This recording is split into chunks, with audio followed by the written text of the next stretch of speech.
One of my favorite authors is little known.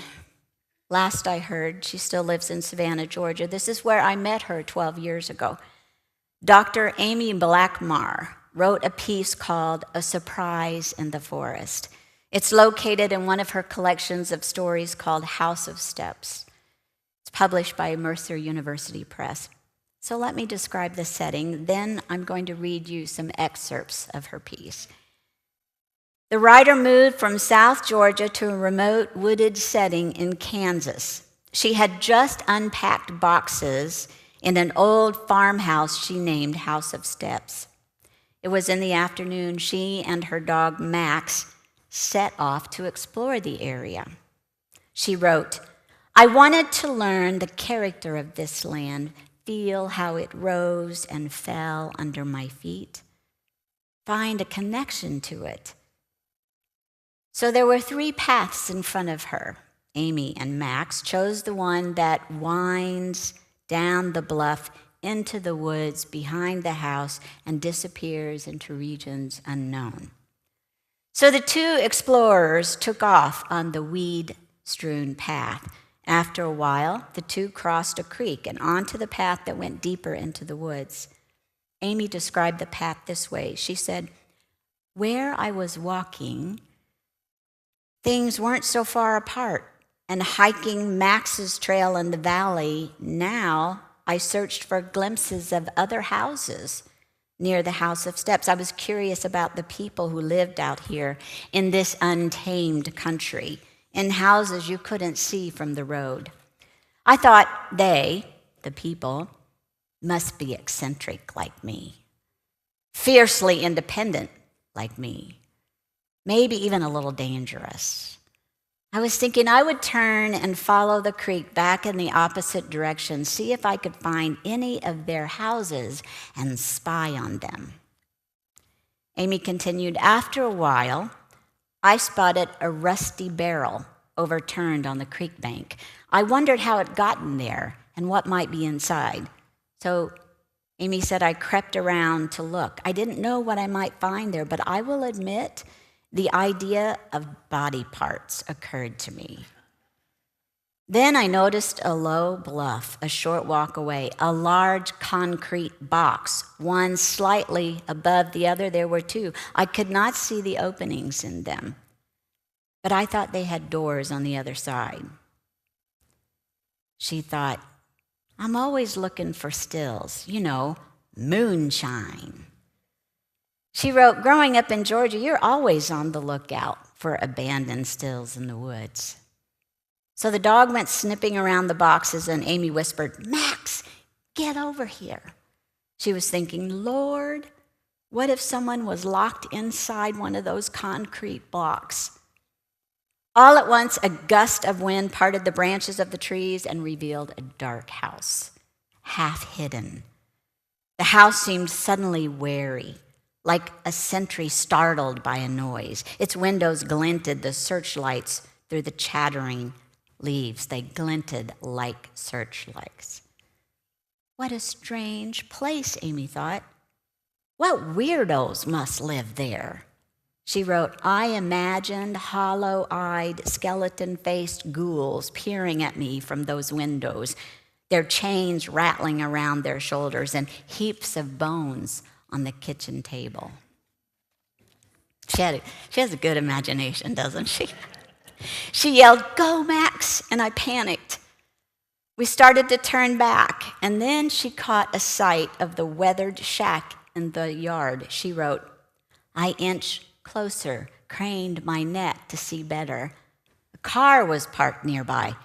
It looked like I could barely see it. The top of it, it was a Honda. It was a green Honda. Hey, I have a green Honda. They have a car just like mine. The author continued, a few more steps and I could see something white in the yard beside the shack. It was a bathtub. There was a bathtub in the yard. Hey, wait a minute, I thought. That's my yard with a bathtub in the yard. That was my car, and that old shack, my sauna. And the bathtub, well, Those concrete boxes were nothing but old cisterns, and that spooky house on the hill was none other than House of Steps. They were me. My dad likes to quote Pogo, "We have met the enemy, and it is us." Amy's story is a wonderful metaphor for what I want to talk about this morning. It's about our endeavor to venture into the unknown, to step on a path leading to the future. That is the future of Unitarian Universalism, including the future of this congregation and other covenanted UU communities sprinkled throughout the world. We got through COVID. Blessed be, we're still together. We live in this time and age, and we gather in this space, both online and in person. Remember when the argument about those people at home online should just come in? Now it is hybrid. It is the future. We will always have Zoom and always have in person. We are here because of the foresight and the passion of those before us, those who signed the book, like these three did today, in times past. We are benefiting from their efforts. With gratitude, we meet under this dry roof. Most of the time it's dry. In this cool room, in these soft seats, surrounded by people who have agreed to love and to be loved by others in this congregation. I wish others could experience the joy I have found within our Unitarian Universalist communities.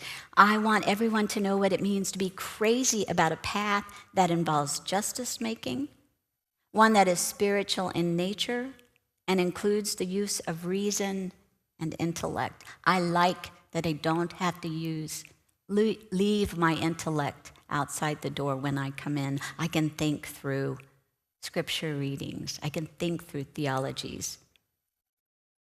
It's a faith tradition you can wrap your heart and your mind around. I'm passionate about Unitarian Universalism, obviously. It's my career.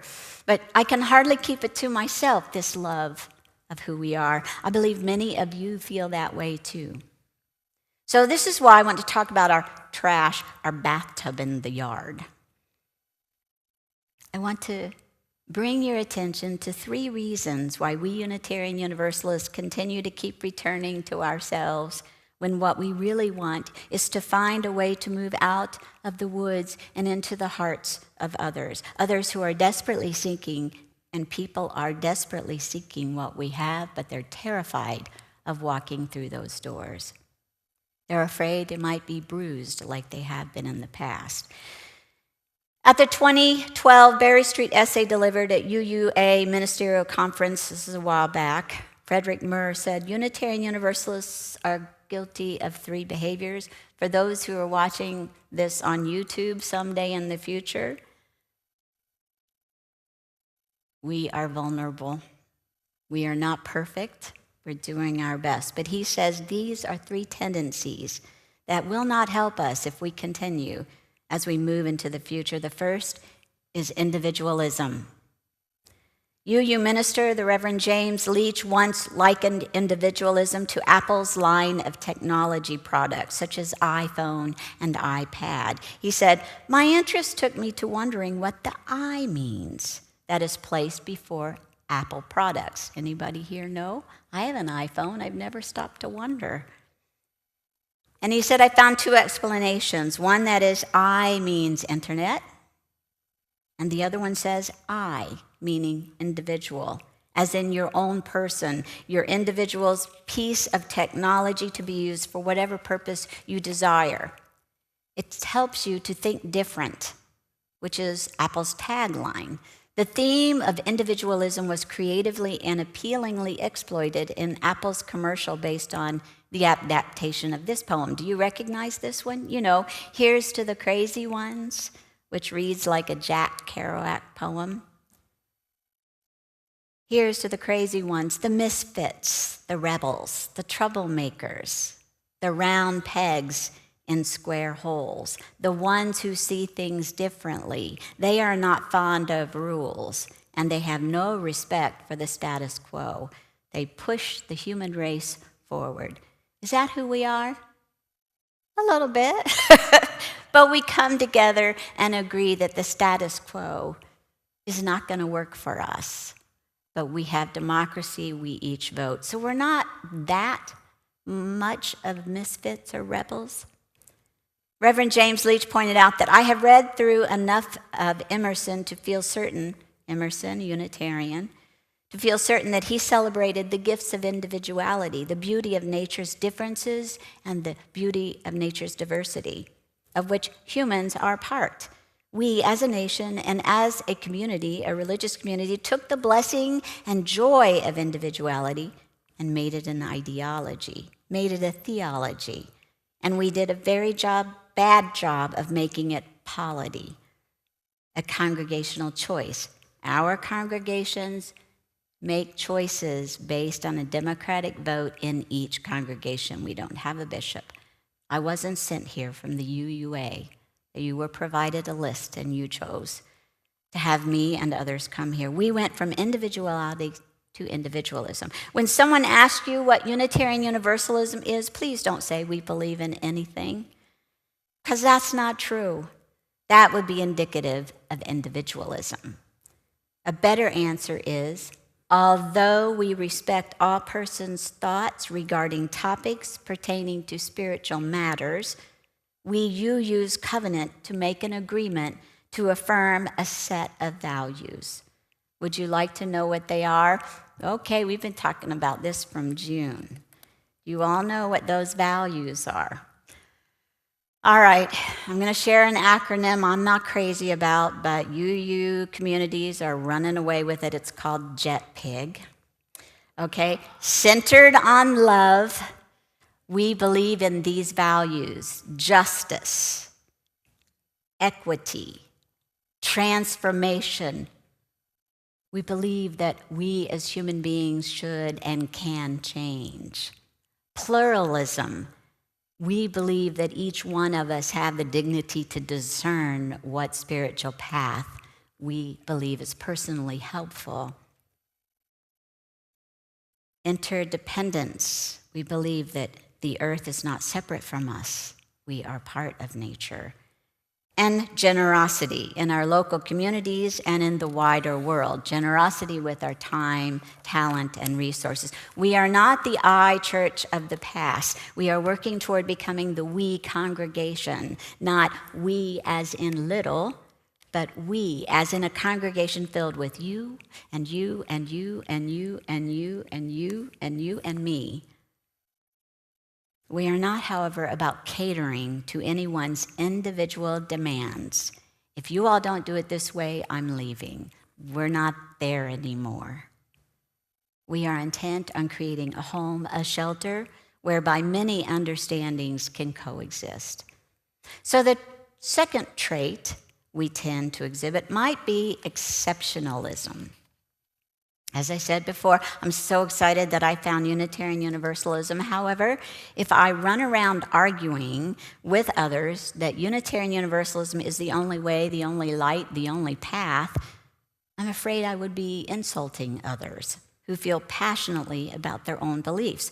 Pluralism means we celebrate that we are all sacred beings, important beings, worthy beings, diverse in culture, experience, and theology. We covenant to learn from one another in our free and responsible search for truth and meaning. Exceptionalism is an easy trait to exhibit.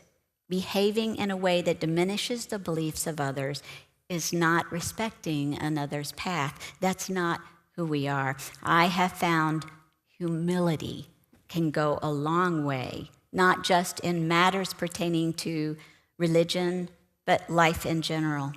If someone asks you what you believe or where you go to church or where you go participate in community or what congregation you come to on a Sunday morning or gather with others, to speak of that which has worth, the initial meaning of worship, to speak of that which has worth, or to talk about important matters, consider adding these two words to your sentence first.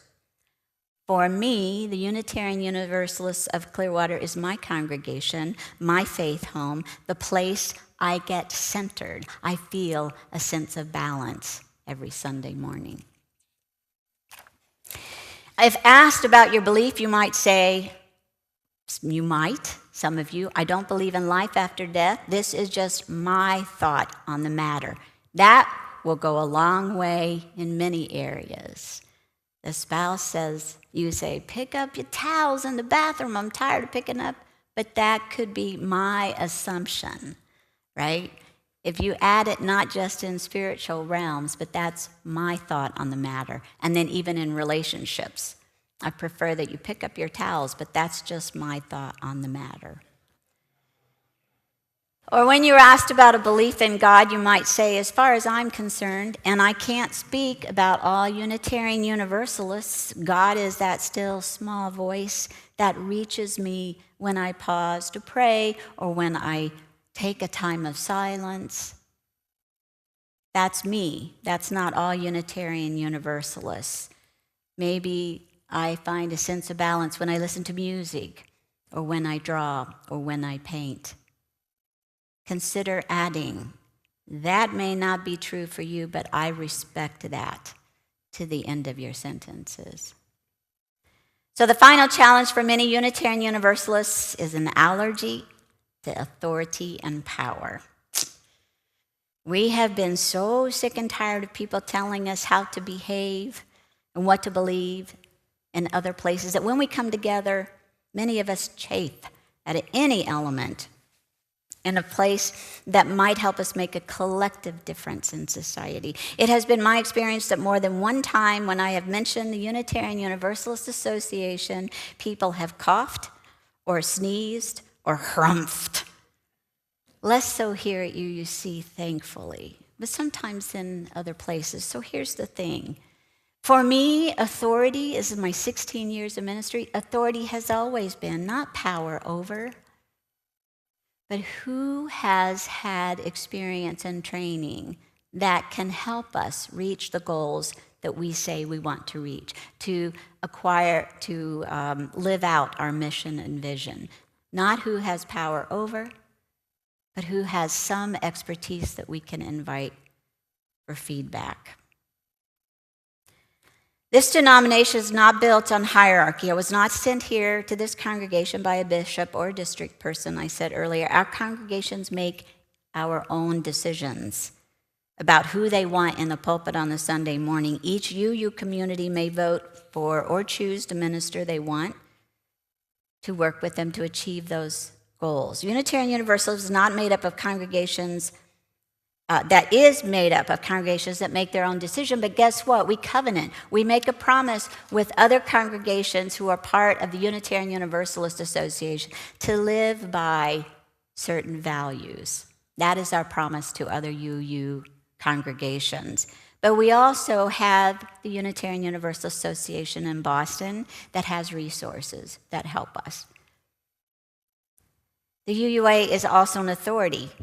They have some knowledge, inasmuch as congregations have decided to give them to speak their trust, to speak in a public manner. So when we talked about marriage equality, we had the president of our UU association who would speak publicly. Our member congregations believe that all individuals are worthy. We believe in marriage equality. When people say, I don't believe in organized religion, I understand. Much has gone awry in the name of organized religion. I get it. The taste for many is sour. And yet so much more can be accomplished when people work together to make positive change. So the antidote for an allergy to authority is the creation of trust. Trust in the process as well as in the people trained to help organize so lives can be transformed, so justice may become unmistakable. Martin Luther King Jr. marching over a bridge by himself would not have created such change as when he reached out to organize. I know this takes time, and there has to be constant reflection on how authority is being administered. This is true for ministers. I check myself often. I have colleagues who help me keep myself in check when am I overstepping. But lay people also have to do that in order to have a committed leadership position in a congregation. Trust takes time. So I'm going to add this one final note before closing. If you were a rebel 30 or 40 years ago, and I know many of you were, if you were a rebel against institutions and establishments years ago, I want to tell you that today you would be a rebel if you become anti-individualistic and pro-community development. Our young people believe that in order to face the future, we have got to come together. We cannot be on our own. Be radical and support the effort to work together for the creation of a beloved community. Younger generations realize this, that the only way to survive is to organize with others. So I will leave you with this. What is the answer? How do Unitarian Universalists stop going around and around only to end up at our own home preaching to the same proverbial choir, every week?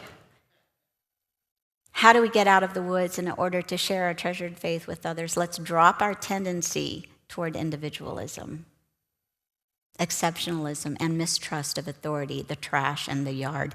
Let's endeavor to live up to an authentic UU identity. Unitarian Universalism has much to offer to each one of us, as well as to others who are seeking the faith that they can bring their whole selves with humility. They can bring their whole lives and jump in to justice-making efforts with others, that here they might find spiritual fulfillment that feeds the body, the heart, and the mind. Blessed be, and may it be so.